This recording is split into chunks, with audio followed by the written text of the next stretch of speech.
Sozinho não estou contigo. Bom dia, irmãos, a graça e a paz. Hoje são dia 26 de agosto de 2023. Vamos estar dando continuidade ao nosso estudo ao livro de Josué. Hoje eu estou lendo o capítulo 9, no versículo 3 até o versículo 6. Mas os moradores de Gibeão, tendo ouvido que Josué tinha feito com Jericó e com Ai, usaram também de astúcia, pois foram e se fingiram de embaixadores e tomaram sacos velhos sobre os seus jumentos e odres de vinho, de couros velhos rotos e remendados, e sapatos velhos e remendados com seus pés, com vestes velhas sobre si, e todo o pão que traziam para o caminho seco e mofado. Assim vieram a Josué ao campo de Gilgal, e disseram a ele e a todos os homens de Israel: Nós viemos de uma terra muito longínqua, fazei, pois, agora aliança conosco.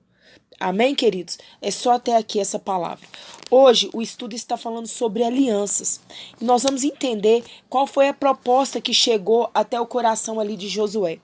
Se a gente ler um versículo anterior aqui, no início do capítulo 9, está falando assim, ó. No versículo 1. E aconteceu que quando ouviram essas coisas, todos os reis que estavam deste lado do Jordão, tanto nas montanhas como nas planícies, em toda a costa do grande mar, diante do Líbano, os heteus, amorreus, cananeus, ferezeus, heveus e jebuseus, ajuntaram-se de comum acordo para guerrear contra Josué e Israel. O que acontece? O povo estava ouvindo falar da força de Deus sobre Josué e sobre Israel. E eles ficaram com medo. Eles falaram assim, ó, vamos unir forças aqui para lutar contra eles, porque se nós não unirmos, nós vamos perder, porque eles estão muito fortes. Que força é essa desse Deus que eles servem? É mais ou menos isso que estava passando na cabeça. E a próxima cidade a ser guerreada seria Gibeão.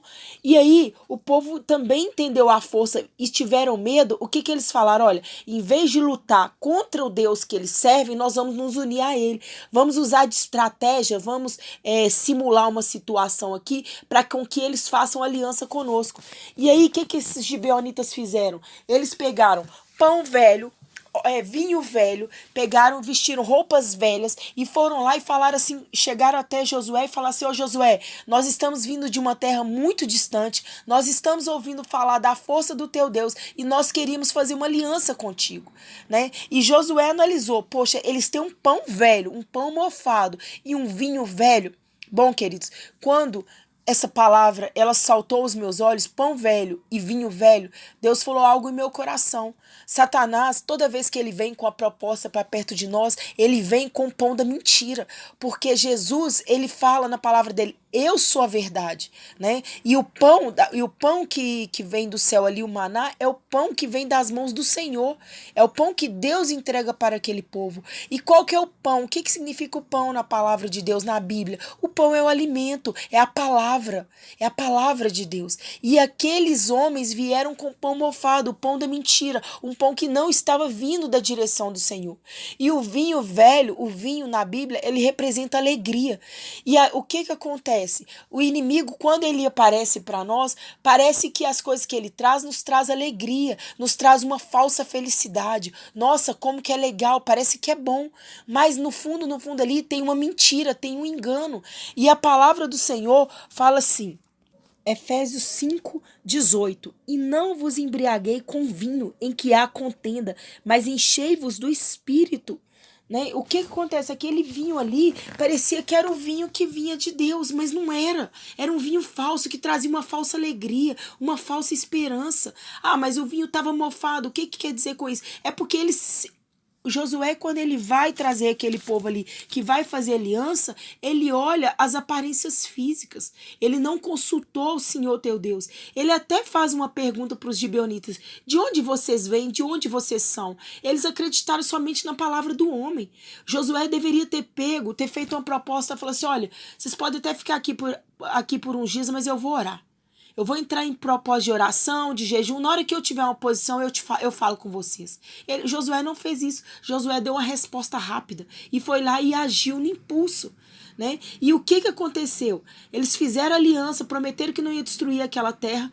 quando Josué, ao cabo de 3 dias, ele descobriu que a próxima cidade a ser atacada era a deles, era de Gibeão. Josué ficou muito chateado, ficou muito triste, falou assim, olha o que eu fiz. E aí falou assim, ó, porque vocês mentiram, vocês me enganaram, agora vocês vão servir de escravos. Mas para aquele povo, tudo bem, servir de escravo seria mais fácil do que eles iriam morrer, porque eles iriam perder tudo. Porque a derrota sobre aqueles inimigos ali já estava declarada. E quando eu fui estudar a palavra de Deus, lá em Êxodo 23, Deus me trouxe algumas revelações sobre essa palavra. Em Êxodo 23 fala de algumas regras que Deus tinha instituído para Moisés para que ele conseguisse entrar na terra prometida. E eu vou trazer para vocês aqui algumas características. O primeiro item aqui é que um anjo do Senhor iria diante daquele povo. O anjo iria conduzir, iria guardar no caminho e levar ao propósito correto. Mas que o povo também não deveria desobedecer nem rebelar contra o anjo. E se eles andassem em obediência total, eles teriam proteção contra os inimigos e não poderiam também, uma das regras que Deus tinha colocado ali para Moisés é não adore outros deuses no meio do caminho, né? Se vocês servirem a Deus, vocês vão ter provisão de água, de pão, e Deus irá proteger contra as enfermidades e não haveria abortos e nem esterilidade no meio do povo. Eles iriam crescer, eles iriam multiplicar. Essa era a palavra que Deus estava falando. E aí continua, ó, eu enviarei terror para os teus inimigos, ou seja, os feitos do Senhor iriam causar medo, pavor nos inimigos. Olha como é que estavam os inimigos ali de Josué no início. Eles ficaram com tanto medo que eles fizeram aliança entre si para tentar derrotar o povo de Deus. E tem um outro item aqui que Deus falou, enviarei vespas, insetos, ou seja, a luta não seria somente com a força dos braços, não. Deus também iria pelejar. Deus também iria entrar com eles na batalha. Mas, algo que Deus avisou, falou assim, olha, eu não vou dar tudo de mão beijada para vocês nessas lutas. Eu vou ensinar vocês a guerrear. Eu não vou eliminar o inimigo de vocês de uma só vez. Eu vou ensinar vocês a batalharem. Por quê? Porque pela força de Deus, o Deus com o qual nós servimos, nós sabemos que se ele quisesse derrubar todos aqueles inimigos de uma só vez, era só mandar um fôlego, um sopro, um fogo, né? Igual aconteceu ali em Sodoma e Gomorra, caiu fogo, queimou tudo e destruiu tudo. Mas por que Deus não fez assim com Josué? Porque estava ensinando princípios de obediência, de batalhas, para eles poderem vencerem, né? Para eles poderem serem moldados na fé e na confiança no Senhor. E um outro item é os limites territoriais que Deus iria colocar. Deus iria estabelecer aonde que eles poderiam lutar, quais os níveis de batalha que eles iriam chegar. Era o próprio Deus que estabeleceu o território que eles iriam conquistar. 23, no versículo 31 a 32. Porei os teus limites desde o Mar Vermelho até o Mar dos Filisteus, e desde o deserto até o Eufrates, porque darei nas tuas mãos os moradores da terra, para que os lance de diante de ti, e não fará aliança nenhuma com eles, nem com seus deuses. Eles não habitarão na tua terra, para que não te façam pecar contra mim, se servirem aos seus deuses, isso te será de cilada. Ou seja, Deus falou com Moisés, não faça aliança. E Josué, ele não entrou nessa visão. Josué, ele quebrou esse princípio. E depois, se a gente for estudar o livro de Josué todo, nós vamos ver que lá na frente, Josué teve que entrar em batalhas por causa desse povo que não eram necessárias. Teve que entrar em guerras maiores por causa de desobediência, de um princípio, né? Então, o que Deus está falando hoje com a gente vai vir pessoas, vai aparecer situações na tua vida, propostas, e você tem que colocar e falar assim, Senhor, isso é do teu agrado? Não vá no impulso, não responda nada assim antes de ter passado por um processo de oração, de entrega, sabe, de dedicação no altar. Fala, Senhor, me responde com fogo, se isso está correto, se isso agrada o teu coração, porque muitas das vezes, se você responder na empolgação ali, no início vai vir, vai parecer que é agradável, mas lá na frente vai te trazer problemas, vai te trazer dores. Uma sociedade mal feita no início vai dar tudo certo, mas depois você vai sofrer, você vai ter problemas. Então, queridos, não faça aliança, não toma atitude nenhuma se Deus não te falar que pode fazer.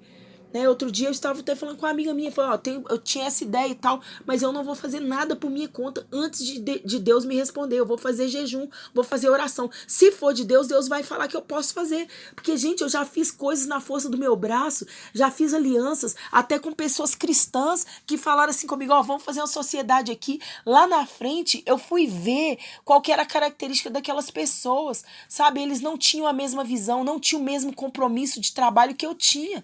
E aí, aquilo ali gerou briga, gerou tristeza, gerou inimizade, até mesmo com aliança dentro da igreja. Então nós não podemos fazer as coisas de qualquer maneira, né? Um casamento mal feito que você vai lá e empolga, mas o cara é bonitinho, o cara, né, parece, ele é agradável, ele é uma pessoa que me trata bem, ele pode te tratar bem até que os interesses dele sejam concluídos, mas depois que ele entrar num casamento, ele pode ser uma péssima pessoa. Quantos casamentos nós vemos assim? No início era flores, depois virou espinho. Por quê? Porque fizeram só na emoção, não consultaram ao Senhor para saber se aquilo era vontade de Deus. Quem já viu o depoimento da Ana Paula Valadão, uma vez ela deu testemunho sobre a vida dela, que ela teve que desfazer uma aliança, o cara era da igreja, o cara era de Deus, mas aquilo não estava dentro do propósito do Senhor para a vida dela. Eu acho esse testemunho dela lindo, está aí na internet para todos ouvirem. Então, queridos, nós temos que aprender, por mais que a gente sofra, por mais que a gente vá padecer na hora da gente falar um não para aquilo que parece agradável, mas melhor é a gente ficar com o sim de Deus, melhor é a gente andar na obediência, porque a palavra do Senhor fala, é melhor obedecer do que sacrificar. Então que a gente não venha tomar nenhuma atitude pela força dos nossos braços, que a gente venha aprender a submeter a vontade do Senhor em todas as áreas da nossa vida, sabe? Pergunta ao Senhor, eu posso fazer? O Senhor está comigo nisso? Porque se não, faça igual o povo falou com Josué. Olha, Josué, nós vamos te obedecer se a gente vê que o Senhor é contigo. Agora, se o Senhor não for, nós também não iremos com você. Então, queridos, a gente tem que fazer isso. Sabe, por melhor que seja, pode ser quem for na tua vida, parecer que é santo. Se Deus não tiver nessa aliança, não faça, não entre de cabeça. Amém? Então que Jesus abençoe vocês, que o amor de Deus Pai, que a graça do Senhor Jesus Cristo e as doces consolações do Espírito Santo esteja sobre todos nós nesse dia. Que a gente entregue os nossos caminhos ao Senhor, confia nele e ele irá nos guiar nesse deserto e ele irá nos guiar nas batalhas da vida e vai nos conduzir ao propósito, à terra que ele nos prometeu. Em nome de Jesus.